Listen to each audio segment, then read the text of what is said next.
We were always there, even in the silence. Watching from afar, waiting with bated breath. We knew this day would come as the prophets foretold. We are the angels shouting for joy. We are the shepherds watching our flocks at night. We are the wise men staring into the night sky. We are Mary and Joseph, travelers looking for a place to stay. And then, like a comet that shakes the earth, it was as if the heavens were ripped apart and heaven and earth were becoming one. Could it be? Could it be that we're the ones chosen to witness the arrival of God in the world?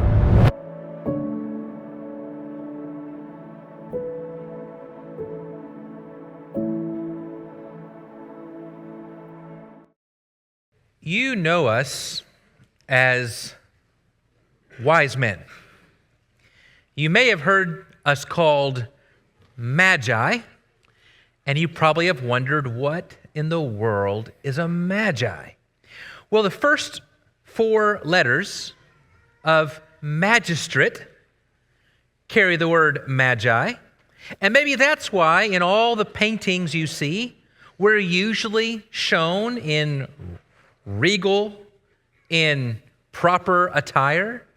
Maybe you think of us as magistrates, but did you also know that M-A-G-I is the beginning of the word magician? And if you go back to the Old Testament, you'll find that the word magician appears a whole lot.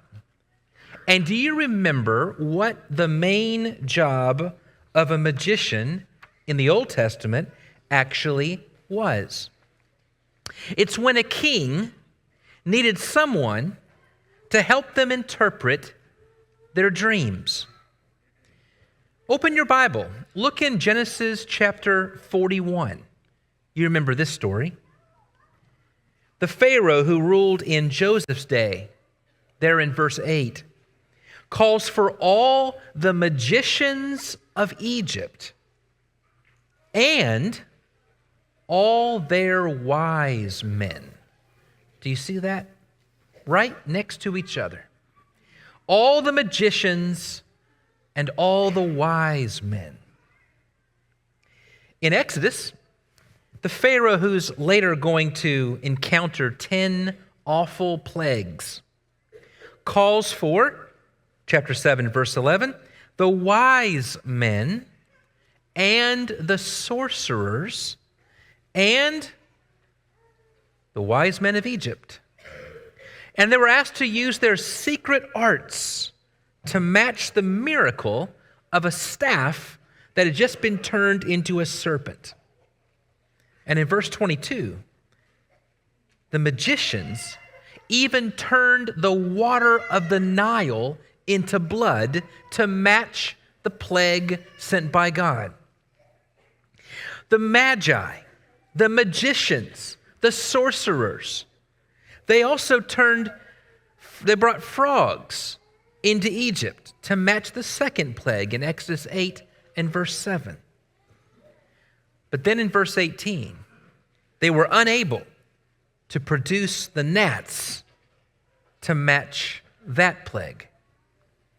To add insult to injury, when the boils came, they appeared on the magicians so that they could not even appear before Pharaoh. Isaiah in the Old Testament equates the magician with the counselor and the expert in charms. But I really want to focus for a little bit on the story of Daniel. I have a special place in my heart for Daniel, almost familial, and I'll get to that. In Daniel's day, it was the magicians, the enchanters, the sorcerers, and the Chaldeans who served in chapter 1 and verse 20 to help interpret the king's dreams. And then Daniel adds one more word to this list.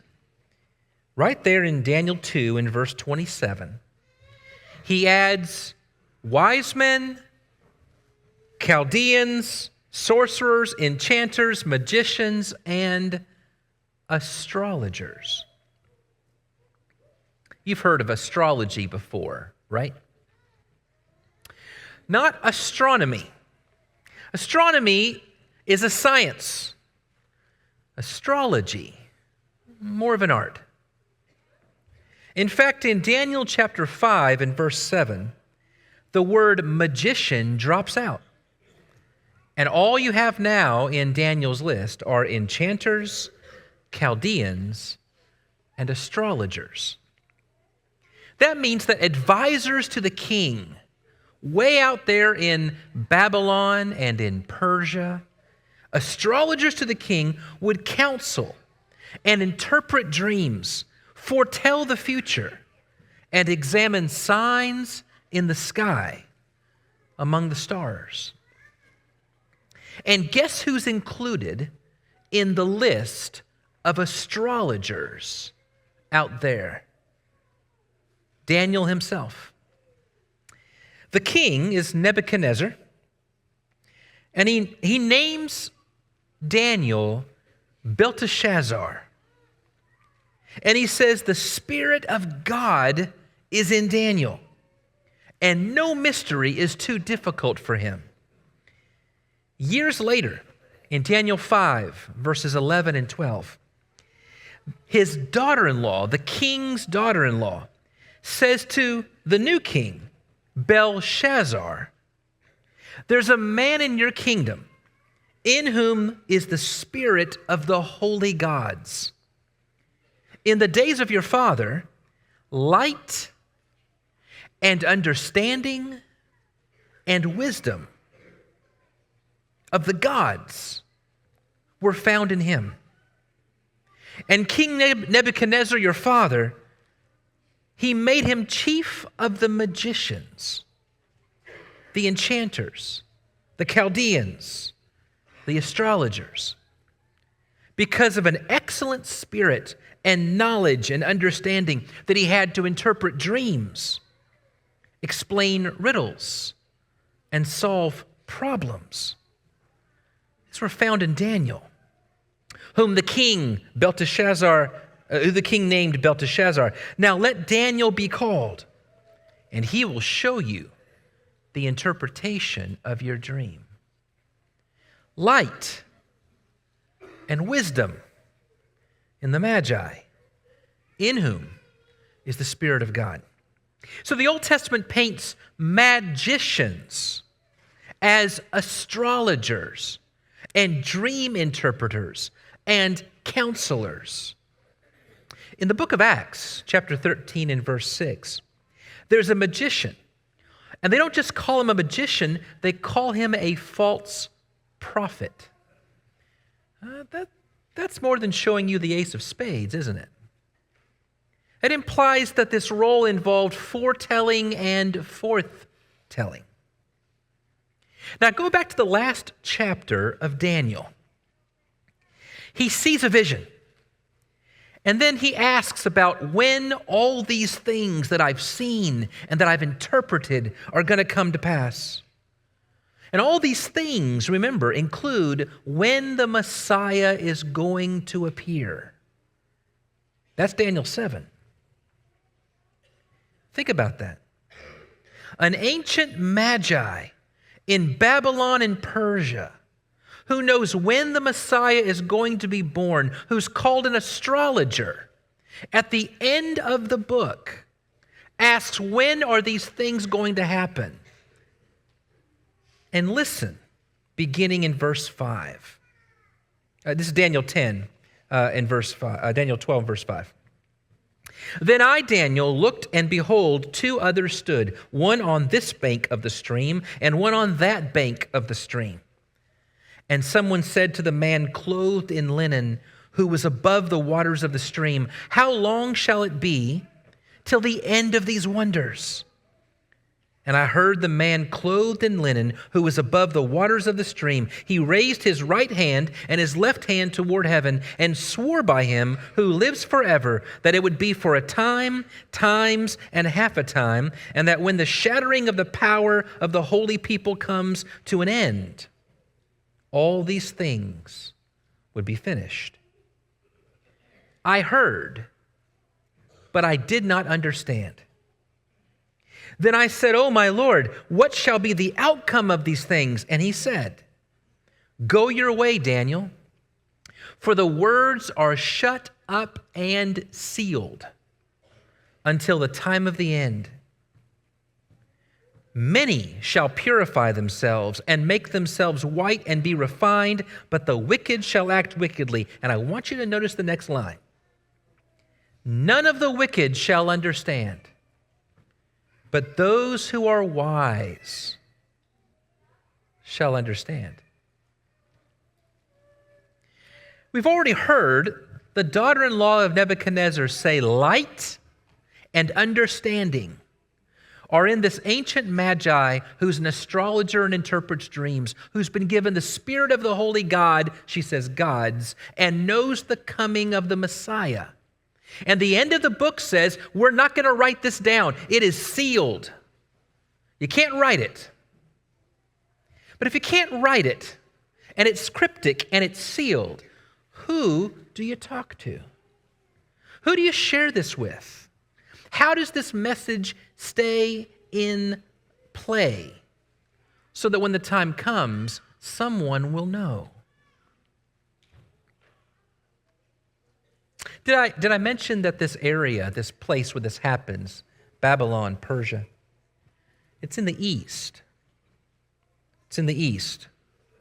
You know, just as we humans left the garden and God placed an angel at the east to block the way back to where God dwells, now we in the east, we travel west to the city of God, just as God called Abraham from Ur of the Chaldees to travel west to a land that I will show you. Matthew now says that we, magical astrologers, we wise men from the east who want to understand, we come to Jerusalem asking about the birth of the King. We were claiming to know, and that we saw his star when it rose. You know, if you do some digging, you'll find some fascinating suggestions by historians who think they know. There have been a number of conjunction of planets. When that happens, when two planets align, it looks like one giant star. It's happened a couple times in history. In fact, it happened in 9 BC, and in 7 BC, and in 4 BC, and in 2 BC. There have been double occultations of planets where the moon gets in the way, and it looks like one giant star. There were some of those back then as well. And these were sometimes interpreted as the birth of a king. And it also turns out that there were certain constellations that in Greek and in early astrology would have represented certain places. For example, if you had a conjunction of planets in Aries or in Pisces, which represented Judea, well, you might see one big bright star of a conjunction of planets in one of those constellations and say there's been the birth of a king of Judea. There are claims that this happened several times around the birth of Jesus. And others say a comet would do the trick. A comet would travel, so it would look as if it's leading you somewhere. It's all very interesting. I love when people talk but don't actually know. I want to let you in on a little secret. A little secret we wise men know. The focus of the story is not in natural remnants of a supernatural light. The focus of the story is on the boy king that we came to worship. You know, 3 things happened that you might find interesting. First, King Herod, the Edomite king, was greatly troubled when we showed up and said, "Where is he that is born King of the Jews? For we have seen his star when it rose, and we've come to worship him." Second, his own scribes tell him that the place where the king is going to be born is Bethlehem, as the prophets foretold. And third, Herod secretly summoned us because he wanted to know exactly when the star appeared. Now, I think that's interesting for you to know. The fact that he had to summon us to ask us when it appeared means we're not talking about some gigantic bright light that everybody sees and remembers and knows and jots down. There's something that we astrologers would have noticed that others didn't. And yet Herod, that terrible king who is the first to introduce bloodshed and mayhem into the Christmas story. But as the recent events in Germany show you, by no means the last. This Herod believed that we wise men and this sign were worthy of striking fear into his heart. We left there and we went searching diligently for the child. And that should be enough to tell you that we, up to this point, we had only seen the star and determined to figure out what this means. But now, the star appears again. And we saw it, and when we saw it, we burst into joy. Only this time, it led us to the place where the boy lay.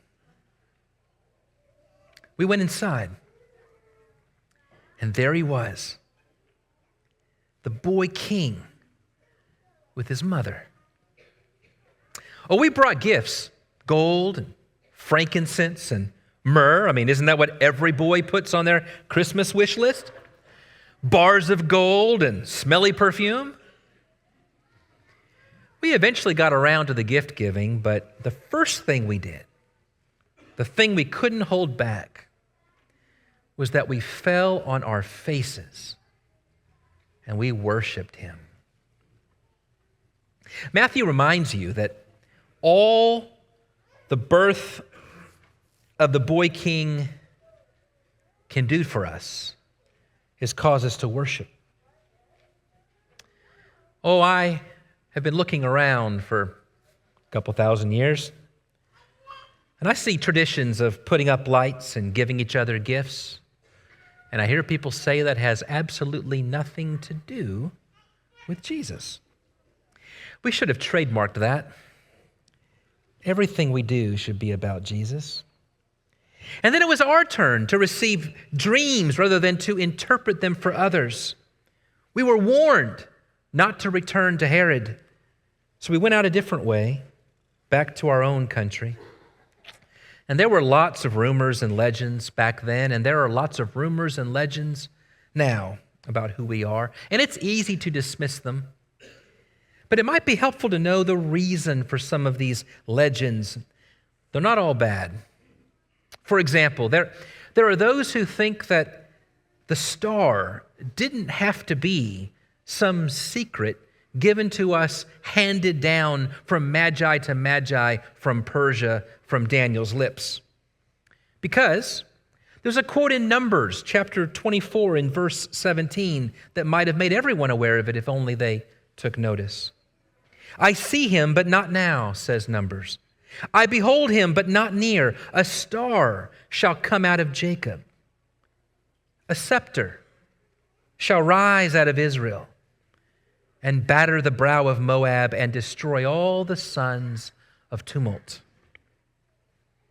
Did you know that a first century historian by the name of Josephus thought that this prophecy in Numbers was about a coming king, but he thought it referred to the Roman Emperor Vespasian in the first century.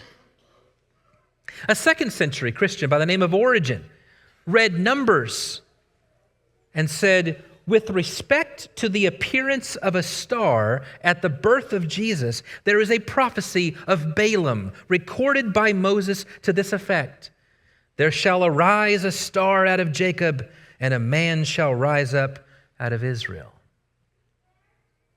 Maybe that would have done it. Some say there were three of us. An ancient Israelite tradition even gives us names. Maybe you've heard of our names: Gaspar or Caspar, Melchior, Balthazar. You know, the text says that we brought gifts. Weren't there three visitors who came to Abraham to announce the coming of a son? Wasn't he called from the east to make his visit? Weren't there three surrounding the one like a son of man in the fiery furnace in Daniel's day? And aren't there three who bear witness in heaven? Didn't Jesus say in Matthew's gospel, in Matthew's only, where two or three are gathered in my name, I am there in the midst of them? Symbolism's important. Legends are legends, but they're legends for a reason. You know, some think of us as kingly figures. After all, Psalm 72 in verse 10 says, let the kings bring tribute. Let the kings bring gifts. Some say that we ran into the shepherds right there near the manger, and it was crowded. At least that's what I see when I ride up and down your roads and see these nativity scenes. There I am with the shepherds and the animals and Santa. You know, if you look carefully at Matthew's recording of our story, Matthew says we came to the house, not the cave, not the stable. It says house. And it says we came to where the boy was, not the baby. A number of people who would say that we took a while to get there and that this was a different story, not on the same night. I know of at least one person who sets up their nativity scene there in their living room, and they always put us wise men on the other side of the couch just to represent about 18 months' distance. You've probably heard that we got there on camels. That's actually because of a prophecy in Isaiah 60 in verse 6 that says, a multitude of camels shall cover you. The young camels of Midian and Ephah, all those from Sheba shall come, and they shall bring gold and frankincense, and shall bring good news, the praises of the Lord. We did bring gold and frankincense after all. And Isaiah is talking about the coming king. So can you see how all these traditions might have arisen? Oh, in that passage, Isaiah 60 that I just quoted about camels and gold and frankincense, if you start at verse 1 and you read down to verse 14, you'll find some really interesting things.